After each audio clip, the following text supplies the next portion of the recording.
On the Eastern Front in 1942, German soldiers lived in constant fear. But it wasn't the tanks or the artillery that haunted their nights. It was a sound. A soft, eerie whoosh, like a witch's broomstick sweeping across the sky. It was the last thing you heard before your world erupted in fire. The soldiers gave them a name, whispered in the dark trenches. Nachthexen. The Night Witches. They believed they were ghosts, supernatural spirits of vengeance. The truth was far more terrifying. The Night Witches were not ghosts. They were girls. Some as young as 17. They flew obsolete biplanes made of wood and canvas, planes that were slower than the cars of their era. They had no armor, no radios, and no parachutes. They were the Soviet Union's 588th Night Bomber Regiment. And this is the story of how they became Hitler's most feared pilots. By 1941, the Soviet Union was on its knees.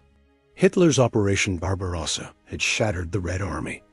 The Germans were pushing towards Moscow. Stalin needed a miracle. He needed soldiers. He was so desperate, he authorized a plan that no other nation had dared to try, creating all-female combat aviation regiments. The idea was championed by Marina Reskova, a famous Soviet aviator, known as the Soviet Amelia Earhart. Thousands of young women from across the nation answered her call. University students, factory workers, and farm girls who had only dreamed of flying. They were patriots, burning with a desire to defend their motherland. But the male-dominated Soviet military was skeptical. They saw it as a propaganda stunt. These women were given the worst equipment imaginable. Hand-me-down uniforms from male soldiers and planes that were considered a joke. They were given the Polikarpov Po-2. The Po-2 was a relic, a biplane designed in the 1920s as a crop duster and training vehicle. It was made of plywood and canvas stretched over a wooden frame. A single bullet could tear it apart. Its top speed was a pathetic 94 miles per hour, so slow that the faster German Messerschmitt fighters had trouble even targeting them. To attack a Po-2, a German pilot had to slow down so much, they risked stalling their own plane. The cockpit was open to the elements. In the brutal Russian winters, the pilots' faces would freeze. Their feet would get frostbite. If they touched the metal of the plane with a bare hand, their skin would tear off. The plane could only carry 2 small bombs, one under each wing. And most terrifyingly, the Soviet command deemed the planes too worthless to equip with parachutes. They said the weight would be better used for more bombs. This was the plane they gave to the young women of the 588th. They weren't expected to be a real fighting force. They were expected to be a nuisance. They became a nightmare. Under the command of the stern, but motherly Yevdokia Bershanskaya, the women of the 588th developed a tactic born of pure genius and desperation. They flew only in the dead of night. Flying in formations of 3, 2 planes would go in to attract the German searchlights and anti-aircraft guns. As the sky filled with tracer fire, the 3rd plane would approach the target from a different direction. And then, the pilot would do the unthinkable. Several kilometers from the target, she would turn her engine off completely. The plane would become a glider, and the only sound it made was that soft, terrifying whisper as it sliced through the air. The German soldiers on the ground wouldn't hear a thing until the bombs were released. By the time the first explosion hit, the pilot would restart her engine and vanish back into the darkness. This tactic was devastatingly effective. It was psychological warfare at its finest. The Germans never knew where the next silent attack would come from. They were denied sleep, living in a state of constant, nerve-shredding anxiety.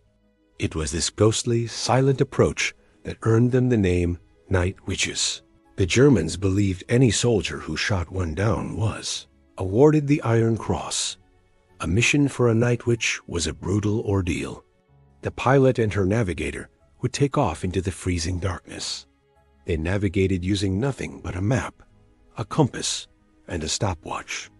After dropping their 2 small bombs, They would fly back to a makeshift airfield, where the all-female ground crew would be waiting. These crews worked miracles. They would refuel and rearm the flimsy planes in minutes, often in complete darkness to avoid being spotted. The pilots would then take off again, and again, and again. On a busy night, a single crew might fly as many as 18 missions before dawn.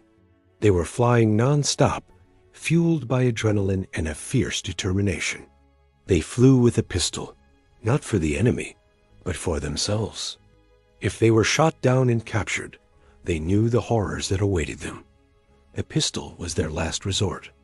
Over 30 of these young women lost their lives, but not one of them was ever captured. By the end of the war, these worthless planes and their nuisance pilots had made an incredible impact. The 588th Night Bomber Regiment flew over 24,000 combat missions. They dropped more than 3,000 tons of bombs. They were so effective, so relentless, that they became the most highly decorated female unit in the Soviet Air Force. 23 of its pilots were awarded the title Hero of the Soviet Union, the nation's highest honor. Their commander, Yevdokia Barshanskaya, was the only woman ever to receive the Order of Suvorov. But after the victory parades, their story was largely forgotten. In the history books written by men, there was little room for the tale of teenage girls who ruled the night sky in crop dusters. They returned to civilian life, their incredible bravery, a secret they shared only with each other. The Night Witches were more than a ghost story. They were a symbol of courage against impossible odds. They took the worst equipment, faced ridicule from their own side and death from the enemy, and turned their weakness into a terrifying strength. They proved that heroism has no gender. Their whisper may have faded from the battlefields of Europe, but their echo lives on in the annals of history, a testament to the young women who fought, flew, and conquered the darkness. Thank you for watching this deep dive on Echoes of War. If you believe stories like these need to be told, hit that subscribe button. We are dedicated to uncovering the forgotten heroes of our past. Comment below. What part of the Night Witch's story amazes you the most? We'll see you in the next one.